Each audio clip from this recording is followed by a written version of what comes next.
పాలన మారాలనుకుంటారు ఏంటి? పాలన అంటే ఇప్పుడు ఎలాగుందండి, ఇప్పుడు వైసీపీ పరిపాలన ఎలాగుంది, రాక్షసుడి కన్నా అద్దానంగా ఉంది. ఎందుకంటే నిరుద్యోగులకి జాబులు లేవు. మెయిన్ యువత ఎక్కడ చూసినా సరే గంజాయికి అలవాటు పడిపోతున్నారు. మద్యపానం అన్నారు, మద్యపానం అనేది ఇంకా పెరుగుతుంది తప్ప తీయడంలో. జగన్మోహన్ రెడ్డి గారు ఏటన్నారు, నేను అధికారంలోకి వచ్చినంటే మద్యపానం తీసేస్తాను అన్నారు. కానీ అది ఇంకా ఎక్కువ అవుతుంది కదా. అనేక బ్రాండ్లు, అనేక రకాలు ఈ మందు తాగే చాలా మంది ఎక్కువగా యువత 30 నుంచి 20 సంవత్సరాలు యువత ఎక్కువగా పాడైపోతున్నారంటే కేవలం ఈ ఒక్క మందు వల్ల. ఎందుకంటే వీళ్ళు నాయనత మందు దించట్లేదండి, గంజాయికి అలవాటు పడిపోయి ఎన్నో రకాలుగా ఈ మధ్యకాలంలో చూడండి ప్రతి పోలీస్ స్టేషన్లో కూడా ఎన్నో కేసులు ఉన్నాయి. చాలా మంది చనిపోవడం జరుగుతుంది. ఎక్కడికెక్కడ రబడీ పాలన జరుగుతుంది తప్ప మహాత్ముడు పాలన ఎక్కడా లేదు. అంటే ఈ మధ్యన ఆలకించారు, మీరు కూడా కల్తీ మంది మద్యం తాగి మీరు హాస్పిటల్లో మంచం ఎక్కని తెలిసింది నిజమేనా? రీసెంట్గా అంటే ఇప్పుడు నాకు అంటే యాక్చువల్ మందు అలవాటు ఉందండి. కానీ నేను కూడా ఈ మధ్యకాలంలో ఒక 10 రోజులు కంటిన్యూ తాగడం వల్ల కొంచెం కడుపది బాగోపోవడం వల్ల నేను హాస్పిటల్లో జాయిన్ అవ్వడం జరిగింది. ఆ స్టేటస్ కూడా నేను పెట్టాను. ఎందుకంటే మీరు డబ్బులు తీసుకుంటున్నారు, డబ్బులు తీసుకున్నప్పుడు ఒక నాయనమైన మందు అవ్వండి. ఇప్పుడు చంద్రబాబు నాయుడు పరిపాలన చూడండి, మనకి 200 రూపాయలు అయినా సరే కొంచెం మంచి బాగుండేది. ప్రతి ఒక్క అంటే ఒక వయసులో ఉన్న కుర్రాడి నుంచి పెద్ద వయసు వరకు కూడా వాళ్ళు ఆరోగ్యంగా ఉండేవారు. ఇప్పుడేటండి 10, 15, 20, 30 సంవత్సరాలకు కూడా చనిపోతున్నారు. ఎక్కువ ఈ మందు తాగే చాలా మంది యువత ఎక్కువ చనిపోతున్నారు. అంటే పవన్ కళ్యాణ్ టీడీపీతో పొత్తు పెట్టుకోవడం వల్ల ఎలా ఉంటుంది పార్టీకి? బ్రహ్మాండంగా ఉంటుంది. ఇప్పుడు పవన్ కళ్యాణ్ గారు టీడీపీతో పొత్తు ఎందుకు పెట్టుకున్నారంటే ఇక్కడ ఉంటుంది మెయిన్ ఏంటంటే వ్యవస్థ పాడైపోతుంది. అంటే ఇద్దరు ఇక్కడ ఇప్పుడు చేస్తుంది ఏంటంటే రబడీ పాలన. అందరూ కూడా ఇప్పుడు జగన్మోహన్ రెడ్డి గారు చూడండి అనేక భూములు కానీ అనేక కబ్జాలు కానీ అంటే ఏదైనా సరే అయ్యే చేస్తున్నారు తప్ప. కానీ వీళ్ళిద్దరు కలడం వల్ల ఏంటంటే పరిపాలన బాగుంటుంది, మారు బాగుంటుంది, ప్రజలు బాగుంటారు, యువత బాగుంటుంది అని చెప్పి ఇద్దరు కలడం జరిగింది. జగన్మోహన్ దసరాకి విశాఖపట్నం రాజధాని పరిపాలిస్తున్నారు. జగన్మోహన్ రెడ్డి గారు మన విశాఖపట్నం రాకముందు ఇన్ని మటలు జరుగుతున్నాయి, ఇన్ని కేసులు జరుగుతున్నాయి. ఆయన ఒకసారి విశాఖపట్నం పోతే గంజాయి తోట కూడా ఇక్కడ పండించేస్తారు, ఇంకెక్కడ కాదు. ఇప్పటికి కూడా మనం చూడండి రోజుకి పేపర్లో ఎన్ని కేజీలు గంజాయి అనేది బయటకు వస్తుంది. జగన్మోహన్ రెడ్డి గారు ఒక్కసారి విశాఖపట్నం అడుగు పెట్టారనుకో ఉన్ని ఇల్లులు కూడా అమ్మేసుకోవచ్చు. అంటే చంద్రబాబు అరెస్టు వల్ల వెనకాల జగన్ కుట్రే ఉందంటారా?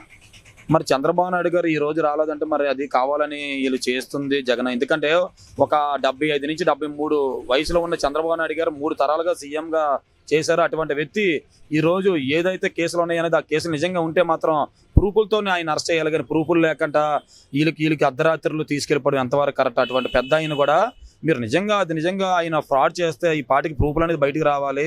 మీరు కస్టడీలో ఆయన పెట్టడం ఏంటి, రాత్రి కూడా తీసుకెళ్ళడం ఏంటి? బ్రాహ్మణి కానీ లేదంటే మన రోడ్డు మీద తిరుగుతున్నారు. మరి ఇప్పుడు వచ్చి మేము చంద్రబాబు నాయుడు మిస్సీస్ కూడా ఇప్పుడు కూడా ఆవిడ రోడ్డు మీద రావడం జరగలేదు. అలాంటిది అంత పెద్ద వయసు ఉన్న ఆవిడ కూడా ఈ రోజు మీడియా మీద మాట్లాడుతున్నట్టు. ఎందుకంటే ఆయన చేసింది అది 100% జనాలు తెలుసు. ఆయన ఏ తప్పు చేయలేదు. ఎందుకంటే చంద్రబాబు నాయుడు గారు అంటే ఒక మంచి వ్యక్తి. ఎందుకంటే మనకు ఉత్తు తుఫాను చూసుకోండి, అలాగే చాలా తరాలు చూసుకోండి. చంద్రబాబు నాయుడు గారు ఈ రోజు అనేక పథకాలు పెట్టినవి ఎన్నో ఉన్నాయి. అలాంటి వ్యక్తిని జగన్మోహన్ రెడ్డి, సైకో జగన్మోహన్ రెడ్డి ఇలాగ అరెస్ట్ చేయడం అనేది అంటే కరెక్ట్ కాదు. పవన్ కళ్యాణ్ గారు ఎక్కడి నుంచి పోటీ చేస్తారు ఐడియా ఉందా మీకు? పవన్ కళ్యాణ్ గారు ఎక్కడి నుంచి పోటీ చేస్తారనేది ఆ వ్యక్తికి తెలుస్తుందండి. ఎందుకంటే మనం చెప్పకూడదు. చాలా మంది అంటారు ఆయన ఎక్కడ చేస్తారని. ఆ వ్యక్తి తత్వం ఆయన ఎక్కడ చేయొచ్చు, వైజాగ్లో చేయొచ్చు, లేదంటే ఈస్ట్ గోదావరి వెస్ట్ గోదావరి చేయొచ్చు. అది పర్సనల్ అండి, అది మనకైతే తెలియదు. అంటే పొత్తు పెట్టుకోవడం మీ పార్టీకి డ్యామేజ్ ఉందంటారా?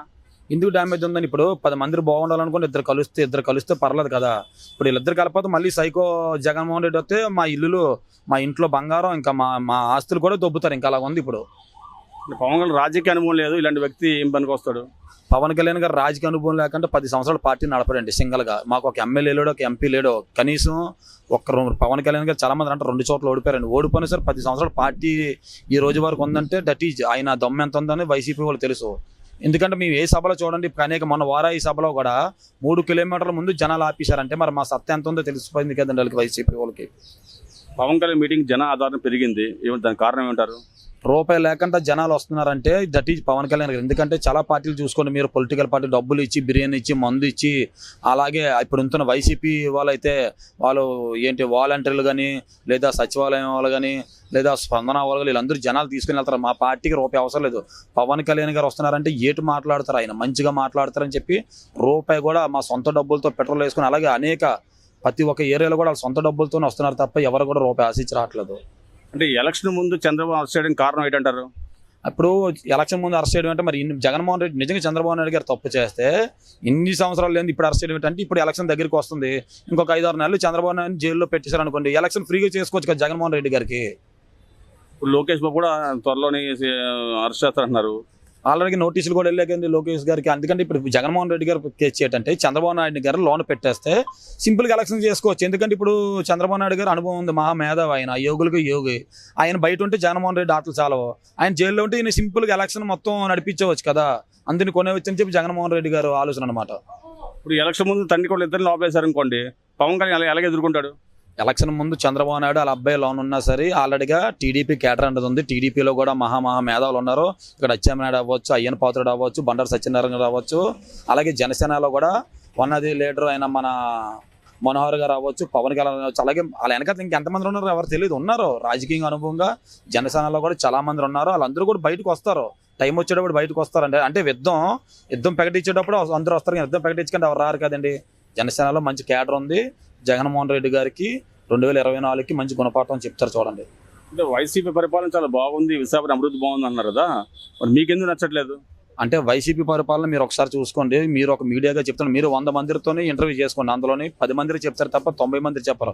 నిజంగా పరిపాలన బాగుందంటే మొన్న పవన్ కళ్యాణ్ ఒక ముక్క అన్నారు, జగన్ పరిపాలన బాగుంటే నేను ఎందుకు రోడ్డు మీదకి ఎక్కుతాను, ఆయన పరిపాలన బాగలేదు కదా. ఎక్కడండి ఆయన ఏటన్నారు, స్టార్టింగ్ గెలగానే నేను మందు తీసేస్తానని చెప్పారు, ఇంకా మందు రేట్లు పెంచుతున్నారు, వైన్ షాప్లు ఎక్కువ పెంచుతున్నారు. ఈ రోజు డిగ్రీ చదువుకొని కూడా వైన్ షాప్లో పనిచేయడం ఏంటండి? అంటే డిగ్రీ చదువుకున్నాడు వైన్ షాప్లో పనిచేయడం ఏంటి? ఎక్కడ అది? గంజాయి చూత గంజాయి పెరిగిపోతుంది, మానభంగాలు. మొన్న ఒక ఆడబిడ్డ ఒక ఆడపిల్లని 9 చంపేస్తే దాని గురించి ఎక్కడ స్పందించారు జగన్మోహన్ రెడ్డి? అతి దారుణంగా రేపులు జరుగుతున్నాయి, మర్డర్లు జరుగుతున్నాయి, ఎన్నో జరుగుతున్నాయి. ఎక్కడ ఉంది పేదవాడు తిండి? ఎక్కడ ఉందండి? చంద్రబాబు నాయుడు గారు ఉన్నప్పుడు అన్న క్యాంటీన్ ఉండేది, ప్రతి ఒక్క పేదవాడు కూడా ఉచితంగా ఫుడ్ తినేవాడు. ఆ ఫుడ్ని కూడా జగన్మోహన్ రెడ్డి గారు తీశారు. అదే ఫుడ్ పెట్టి రాజన్న క్యాంటీన్ ఆ నాన్నగారి పేరు పెట్టచ్చు కదా. అంటే నోటికి వచ్చిన అన్నను కూడా ఎక్కలాగించుకున్న దుర్మార్గుడు మన జగన్ గారు. అందరికీ ఆటో వాళ్ళ డబ్బులు కానీ అన్ని రకాల పథకాలు ఇస్తున్నాడు కదా, మరి ప్రాబ్లం ఏంటి? ఆటో వాళ్ళకి ఎక్కడ ఇస్తున్నారండి? ఆటో ఓనర్లకు వెళ్తున్నాయి కానీ ఆటో డ్రైవర్లకు రావట్లేదు సార్. ఒక ముక్క అడుగుతున్న, ఆటో వాళ్ళకి ఎవరు మన రోడ్డు మీద రిక్షా కార్మికులు ఎంతో మంది ఉంటారు. ఎందుకంటే రిక్షా అన్నది వాళ్ళ సొంత రక్తంతో నడుపుతారు. అటువంటి వాళ్ళకి వేయమనండి. ఇప్పుడు ఆటో డ్రైవర్లు అంటే ఇప్పుడు ప్రతి ఒక్క ఆటో డ్రైవర్ ఉన్నారు, వాళ్ళు డీజిల్తో నడుపుతారు. రిక్షా వాళ్ళు అయితే ఓన్గా వాళ్ళ రక్తంతో బండ్లు నడుపుతారు. అటువంటి వాళ్ళకి వేయమనండి పేదవాళ్ళకి. నాకైతే ఈ ఆటో డ్రైవర్లకి డబ్బులు వేస్తున్నారు కానీ అది ఓనర్లకు వెళ్తున్నాయి తప్ప డ్రైవర్లకు రావట్లేదు.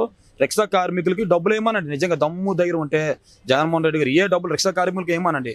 అందుకని రిక్షా నడిపిన ప్రతి ఒక్కరు ముసలి వాళ్ళకి ఆర్థిక సాయం లేదు, వాళ్ళకి పని పాటు చేయలేరు, ఒక రిక్షా తప్పితే ఏం చేయలేరు. అటువంటి వ్యక్తులకి ఏమనండి, మేము కూడా గర్వపడతాం. రేపు సీఎం ఎవరవుతారంటారు? రేపు సీఎం అనేది ఏంటంటే 2024లో చంద్రబాబు నాయుడు అవ్వచ్చు, పవన్ కళ్యాణ్ అవ్వచ్చు. చెప్పలేం, విధి విధానాలు ఎలాగుంటాయి చెప్పలేము. ఎందుకంటే ఇటుపై చంద్రబాబు నాయుడు గారికి అనుభవం ఉంది, ఇటు పవన్ కళ్యాణ్ గారికి క్రేజ్ ఉంది. ఇద్దరు కలిసినా ఇద్దరులో ఎవరనేది 2.5 సంవత్సరాలు ఆయన చేయొచ్చు, ఈయన చేయొచ్చు. అది వాళ్ళిద్దరు బట్టి ఉంటుంది, అది మనం ఎవరు చెప్పలేదండి.